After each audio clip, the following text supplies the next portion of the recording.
दिवाळी सणानिमित्त विठ्ठल रुक्मिणी मंदिरामध्ये आज आकर्षक फुलांची सजावट करण्यात आलेली आहे। आता आपण बघू शकतो की विठ्ठल मंदिरामध्ये खरं तर पिवळा झेंडू असेल, पिवळी शेवंती असेल, गुलाब असेल, ऑर्किड असेल, त्याचबरोबर वेगवेगळ्या प्रकारचे पाना फुलांनी खरं तर विठ्ठलाचं मंदिर आकर्षक अशा फुलांनी सजवण्यात आलेलं आहे। आज जर आपण बघितलं तर दिवाळी सणातील दुसरा दिवस आज लक्ष्मीपूजन असल्यामुळे देवाचं मंदिर आकर्षक फुलांनी सजवण्यात आलेलं आहे। आज आपण बघू शकतो आज तो विठ्ठलाचा गाभारा आहे।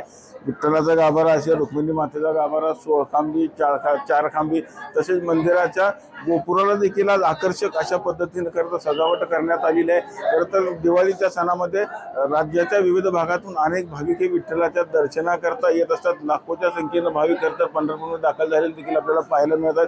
आज जर आपण बघितलं तर विठ्ठल मंदिरापासून जवळपास 3 ते 4 किलोमीटर लांब खरं दर्शनाची रांग गेलेली देखील आपल्याला पाहायला मिळतात। एकंदरीत या दिवाळीच्या सणामध्ये खरं तर अशा वेगवेगळ्या पाना फुलांनी खरं तर विठ्ठलाचं मंदिर खरं तर सजवण्यात येत असतं।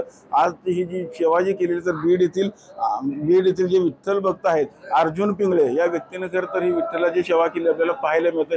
एकूणच आज विठ्ठलाला जर आपण बघितलं तर निळ्या कलरचा अंगरखा देखील परिधान केलेला आहे। एकंदरीत या विठ्ठलाच्या ज्या गाभाऱ्यामध्ये जे फुलांची सजावट केलेली आहे त्या सजावटीमुळे आणि विठ्ठलाला जो अंगरखा परिधान केलेला आहे यामुळे विठ्ठलाचं रूप अधिकच फुलून दिसलेलं आपल्याला आता पाहायला मिळत आहे।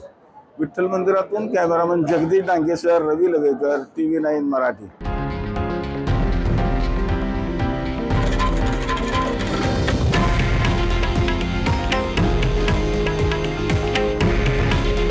हे आहे देशातील नंबर 1 न्यूज नेटवर्क आणि आपण पाहत आहात TV9 मराठी। काळजी तुमची, हित महाराष्ट्राचं।